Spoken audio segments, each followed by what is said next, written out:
우리 예수님 십자가에서 죽으시고 부활하셔서 40일 동안 이 땅에 계시면서 제자들에게 부활의 몸을 보여주셨고 하렘나라의 일을 가르치셨습니다. 40일간의 양육 훈련을 하신 것입니다.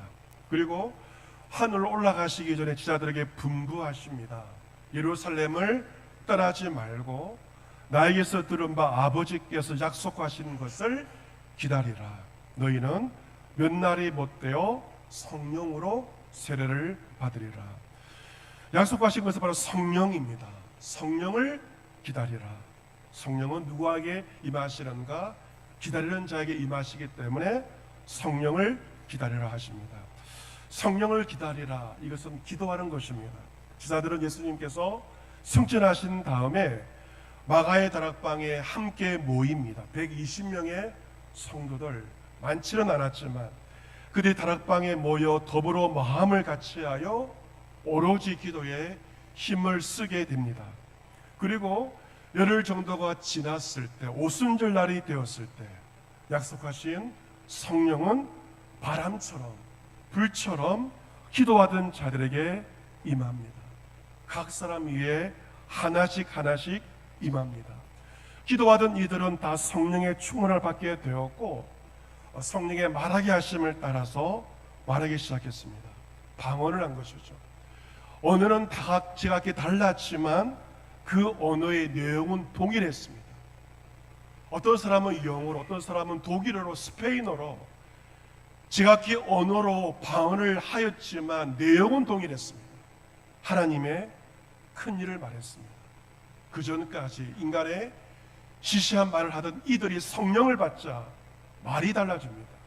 하나님을 높이고 하나님의 큰 일을 말하기 시작했습니다. 이 오순절 성령 강림의 사건은 창세기 바벨탑을 극복하는 사건입니다. 창세기에서 사람들 바벨탑을 쌓으면서 그 바벨탑을 하늘 끝까지 쌓으려고 합니다. 교만했습니다. 우리의 이름을 내자라고 했습니다. 하나님의 이름이 아닌 사람의 이름을 내자라고 하면서 바벨탑을 쌓았지만 하나님은 공사를 중단시키시고 언어를 혼잡케 함으로 그들을 흩어버리셨습니다. 그런데 이 바벨탑의 저주가 오순절 성령 강림을 통하여 극복되어지게 되고 성령이 임하자 그들은 언어는 달랐지만 같은 내용의 말을 하게 되었고 하나님의 큰 일을 말하기 시작했습니다. 여러분, 성령을 받으면, 성령이 임하면 사람들의 말이 달라집니다. 사람의 이름을 부르는 것이 아니라 주님의 이름을 부르게 되는 것이죠. 그래서 오순절날 성령 충만한 베드로가 설교하면서 무엇을 말합니까? 누구든지 주의 이름을 부르는 자는 무엇을 받으리라? 구원을 받으리라. 바벨탑에서 인간들은 주님의 이름이 아니라 자신의 이름을 내려고 했어요. 그런데 성령이 임하자 사람들 누구의 이름을 부릅니까?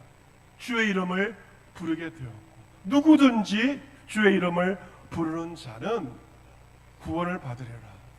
놀라운 성령의 역사가 일어나게 되었습니다.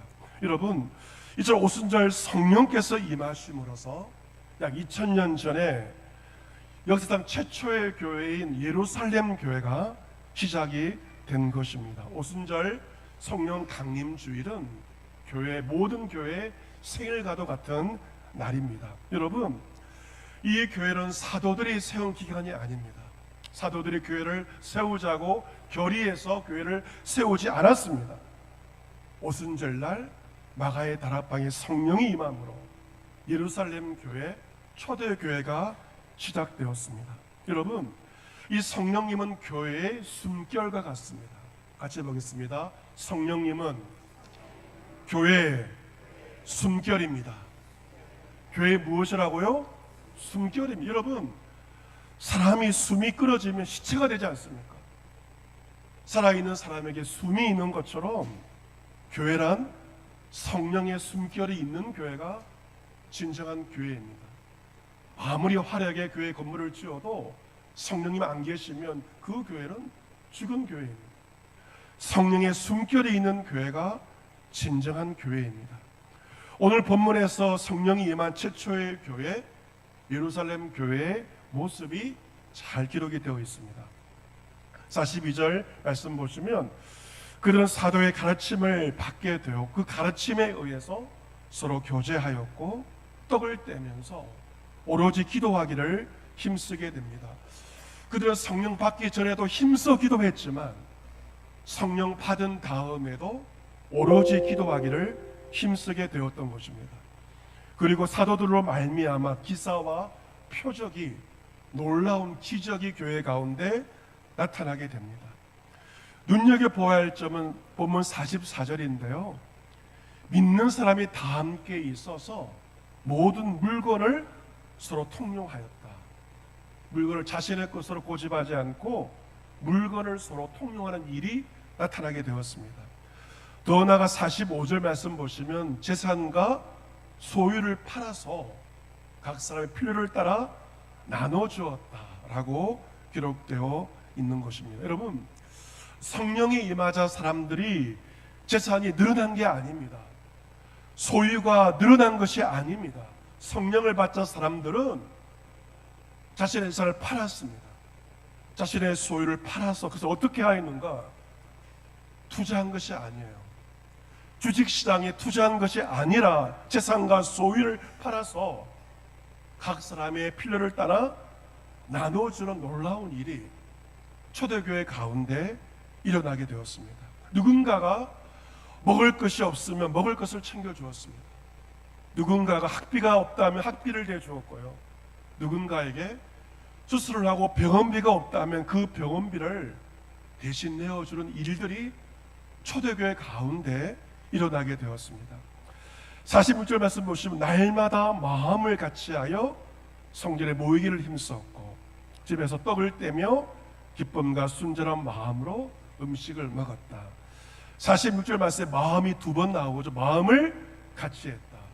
기쁨과 순전한 마음으로 음식을 먹었다. 이것은 성령을 받은 성도들의 마음이 하나가 되었고 기쁜 마음이 되었고 순전한 마음이 되었던 것이죠. 어떻게 그들의 마음이 하나가 되었는가? 그 전이 중요하죠. 물질을 통용하고 물질을 서로 나누자 그들의 마음도 하나가 되었다는 이 순서가 중요합니다. 우리가 쓰는 말 표현 중에 물심양면, 들어보셨죠, 그죠? 물심양면으로 도와준다 그런 말 하지 않습니까? 우리는 흔히 생각하기를 마음이 중요하고 물질은 다음이라고 생각하지만 그렇지 않습니다. 물심양면입니다. 초대교회 성도들이 자신의 물질을 나누다 보니 어떻게 됩니까? 마음도 하나가 되었던 것이죠. 그래서 신물양면이 아니라 물심양면. 사람이 물질을 나눌 때 마음이 하나가 되는 것이 원리입니다. 초대교회 성도들은 누구의 강요에 의해서, 사도들의 명령에 의해서 자신의 소중한 물질을 나눈 것이 결코 아닙니다. 성령이 임함으로, 성령의 감동에 따라 그런 자발적으로 자신의 소중한 물질을 누군가를 위해서 기꺼이 나누었는데 이것은 바로 성령의 역사였습니다. 사도행전 4장에도 초대교회의 모습이 또한 기록되어 있죠. 믿는 무리가 한 마음과 한 뜻이 되어 모든 물건을 서로 통용하고 자기의 재물을 조금이라도 자기 것이라 하는 이가 한 사람도 없었습니다. 사도들이 큰 권능으로 주 예수의 부활을 증언하고 무리들 큰 은혜를 받아서 그 중에 가난한 사람이 없게 됩니다. 물건을 나누다 보니, 물질을 나누다 보니 그 중에 가난한 사람이 사라지고 모두가 가난한 사람이 사라지는 놀라운 일이 벌어지게 됩니다. 밭과 집이 있는 자는 팔아서 판 것의 값을 가져다가 사도들의 발 앞에 두었습니다. 사도들은 그 돈을 가지고 필요를 따라 그것을 적당히 적절하게 잘 나누어 주었습니다. 그 예로 구브로에서 태어난 레위 사람 요셉을 예로 들고 있는데요.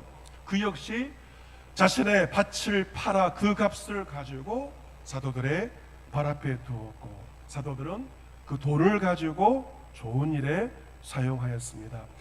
요셉에게 별명이 붙여집니다. 어떤 별명입니까? 바나바라는 별명입니다. 바나바의 뜻은 위로의 아들. 이 성경에 바나바 유명한 인물이죠. 실명이 아니라 별명인데 요셉은 그 물질을 가지고 좋은 일에 사용하면서 위로의 아들 바나바가 되었던 것입니다. 여러분, 오늘 본문에서 오순절 마가의 다락방에 성령이 임하자 사람들은 밭을 사려고 하지 않았고 집을 사려고 하지 않았습니다. 오히려 자신들이 소유한 그 밭과 집을 팔려 하였고 그 값을 가지고 어려운 누군가를 도와주고자 한 것입니다. 성령이 임하자 가난한 사람이 사라지게 되었고 함께 더불어 살아가는 마음을 나누는 참으로 놀라운 일이 초대교회 가운데 실제로 일어나게 되었고 성경에 기록되어 있습니다. 여러분 주위에 성령 받았다고 하는 사람들이 있을 것입니다. 그들을 잘 분별하십시오. 성령을 받았다고 하면서 말을 들어보면 주님을 높이지 않고 자신을 높이는 사람들은 가짜들입니다. 정말 성령을 받은 사람은 자신을 높이지 않습니다. 주 예수 그리스도 이름을 높이게 되어 있는 것이 하나의 중요한 증거입니다. 더 명확한 증거가 있습니다. 어떻게 분별할 수 있는가? 그 사람이 정말 어떻게 물질을 사용하는지를 보면 알 수가 있습니다. 성령을 말하지만 자신을 위해 물질을 쓰는 사람은 성령을 받은 사람이 아닙니다. 정말 성령을 받은 사람은 오늘 본문의 초대교회 성도들처럼 자신의 물질을 다른 사람을 위해 사용하게끔 되어 있는 것입니다. 성령의 사람들은 누군가의 필요가 있을 때 모른 체 하지 않습니다. 눈 감지 않습니다. 자신의 것을 가지고 다른 사람의 필요를 채워주는 것, 이것이 바로 성령의 역사입니다. 이처럼 초대교회 성도들이 물질과 마음으로 하나가 되자 온 백성들은 그들을 칭송하였고 구원받는 사람이 날마다 교회에 더하여지는 아름다운 교회가 되었던 것입니다. 이처럼 자신의 소중한 물질, 소중한 시간을 나를 위해 쓰지 않고 남을 위해 쓰는 것을 가리켜서 봉사라고 그렇게 우리가 말합니다. 베드로전서 4장 10절 11절 보시면 각각 은사를 받은 대로 하나님의 여러 가지 은혜를 맡은 선한 청지기 같이 서로 봉사하라 말씀하고 있습니다. 성령의 은사를 받았다면, 은혜를 받았다면 가만히 있지 말고 서로 그 은사를 가지고 은혜를 가지고 봉사하라는 것입니다. 만일 누가 말하려면 하나님 말씀을 하는 것 같이 하고 누가 봉사하려면 하나님이 공급하시는 힘으로 하는 것 같이 하라.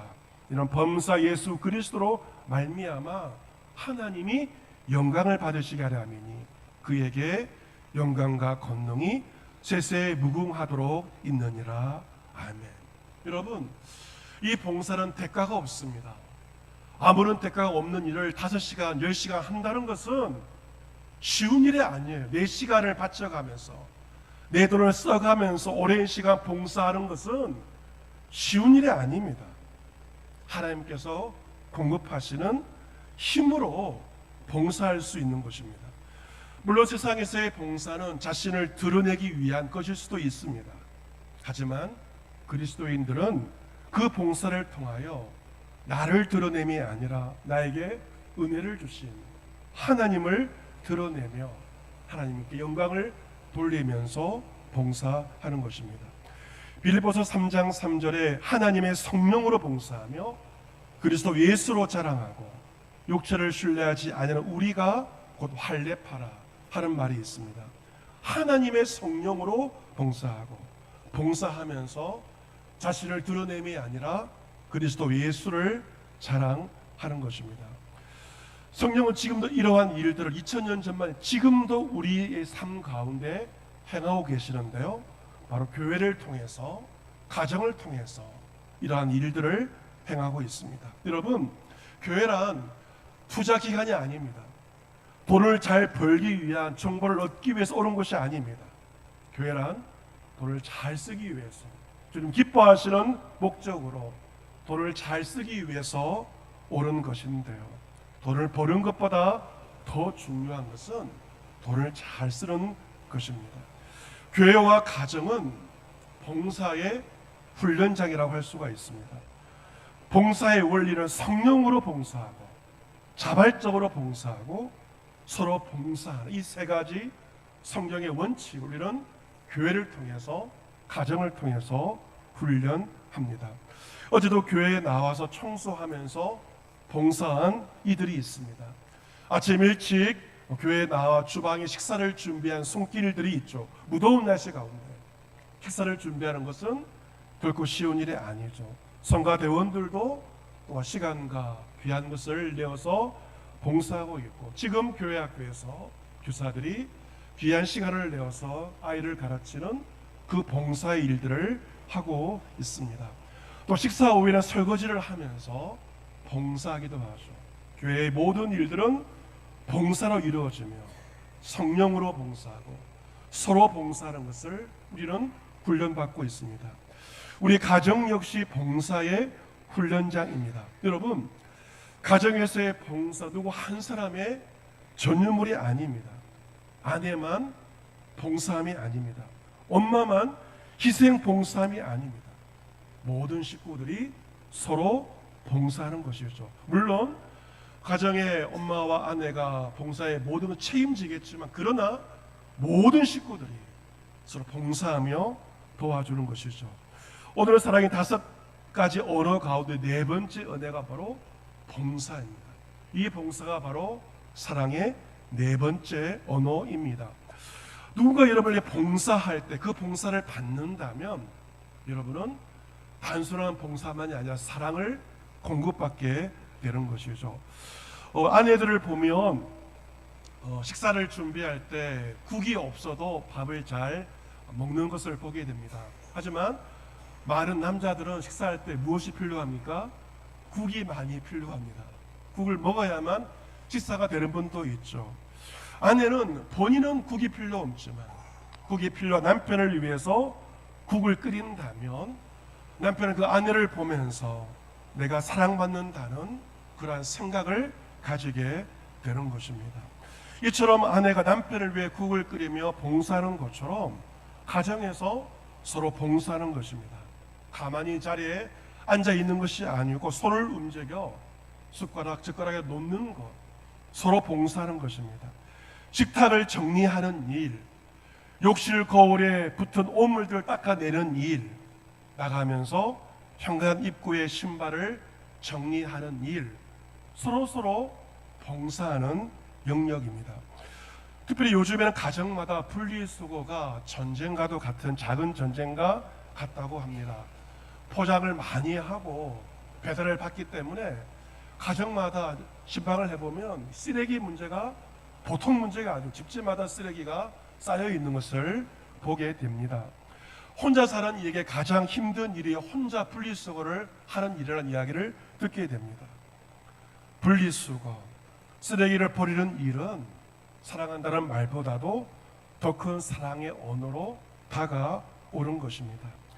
이 봉사란 상대방이 원하는 것을 마다하지 않고 내가 하는 것입니다.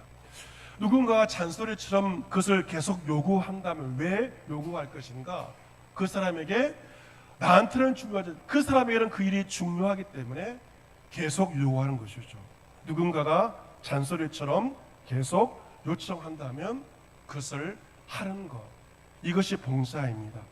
요청할 때 하는 것보다 더 좋은 것은 자발적으로 하면 더 좋을 것입니다. 사랑은 강요와 명령이 아닙니다. 부탁하는 것이고요.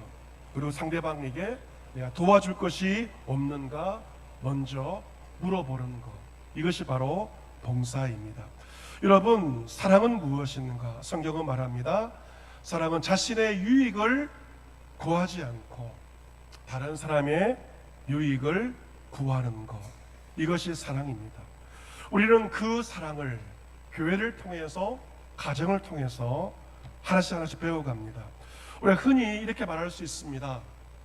나는 만백성을 사랑한다 라고 말할지 모르겠지만 더 중요한 것은 한 사람을 제대로 사랑하며 섬기는 것입니다. 이제 6.3 지방선거, 본격적인 선거가 되고 있죠. 모든 후보들이 시민들을 사랑한다, 구민들을 사랑한다 소리 내어 외치고 있지만, 여러분, 시민을 사랑하고 구민을 사랑하고 더 어려운 것은 내 곁에 있는 한 사람을 사랑하는 것은 더 어려운 일이라고 말할 수가 있습니다. 한 사람을 사랑하고 한 사람을 도와주는 것은 만백성을 사랑함보다 더 어렵고 더 중요한 일입니다. 내가 내게 있는 모든 것으로 구제하고 내 몸을 불쌍하게 내줄지라도 사랑이 없으면 내게 아무 유익이 없느니라. 아무리 봉사한다 해도 사랑이 없다면 그 봉사는 나에게 아무 유익이 없는 것입니다. 우리가 자신의 유익이 아니라 남의 유익을 위해서 살아가고 봉사하다가 우리가 손해를 볼 때도 있습니다.